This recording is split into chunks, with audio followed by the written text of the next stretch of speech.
still a country in development, so we have a rising middle class and a growing population. And this drives the demand and the interest in education. So we have a lot of families that are sending their kids to school for the first time, and a lot of adults that are going to study in higher education institutions also for the first time. So there's a huge demand for education in Brazil. We have achieved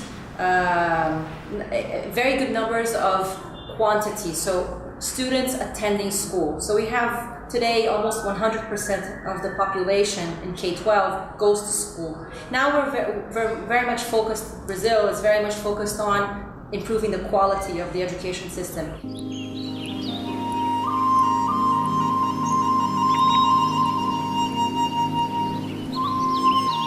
So the so-called China dream basically means the return of China to the global scenario as a global power.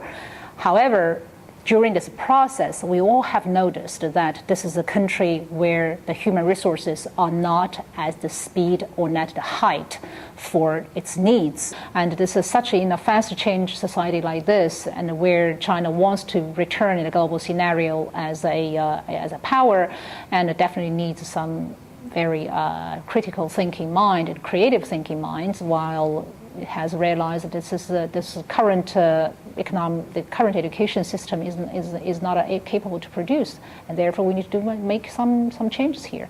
That's why it's called a comprehensive education, system reform.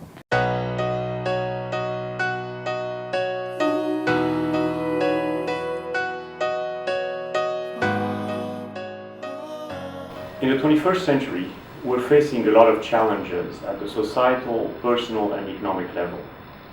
And if you think about it, education systems were tuned for a world of the Industrial Revolution, and that has served us well. But it's now facing a new challenge of the digital revolution, for which we need to adapt.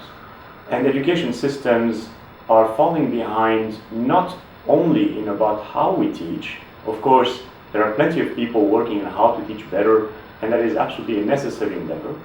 But we also have to pay a lot more attention to what we teach in the first place. We see technology becoming a de facto attribute that everybody has to know about, if not master. And similarly, we're seeing the importance of humanities and art in the context of design and simply life enjoyment as well. And so we're seeing the requirement rising for everyone to become a Renaissance person, a neo-Renaissance person.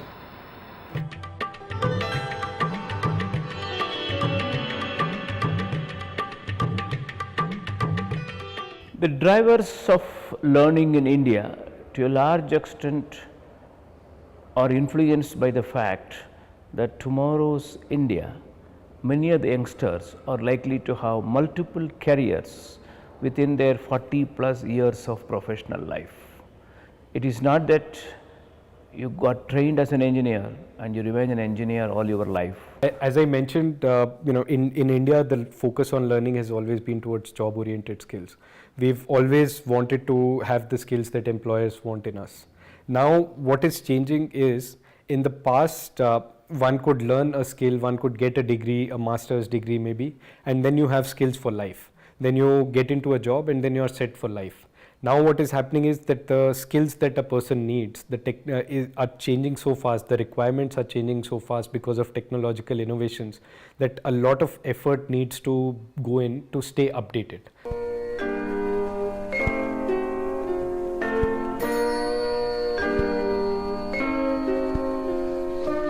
Singaporeans are very strategic. They have an eye on the future. They know which way the economy is growing. They would like to glide in together with that kind of evolving economy. So they are willing to retool themselves, relearn, unlearn, learn again, going to new territories, etc. So if I were to comment on the technological innovation that is going to bring about a change in education, it is going to be online blended learning, where people have the ability to package programs for themselves and do it at their own time, pace, etc. and place, for example. Singapore people like to work. They don't want to be unemployed. They like to work, right? So from the comfort of their own homes, in their own time, they would like to use technology for learning. And I think online blended courses that are heavily modularized will be very important. The heavy modularization is needed because different people will have different ways of learning.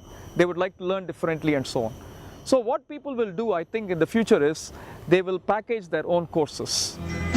If you're going to San Francisco, you're gonna... The students are different. The students are different from the one that we used to have 10 years ago. They learn in different ways, and we need to provide them with the tools adapted to their learning techniques and strategies. And that's why we decided to really incorporate technology in our teaching to keep them motivated. Why did we have to bring coding in the class? Because it's giving the students a sense of a motivation to learn, because it gives them a concrete way to do math, to do logic activities that will result in something they can relate to: software, applications, small videos. That's what you want to do.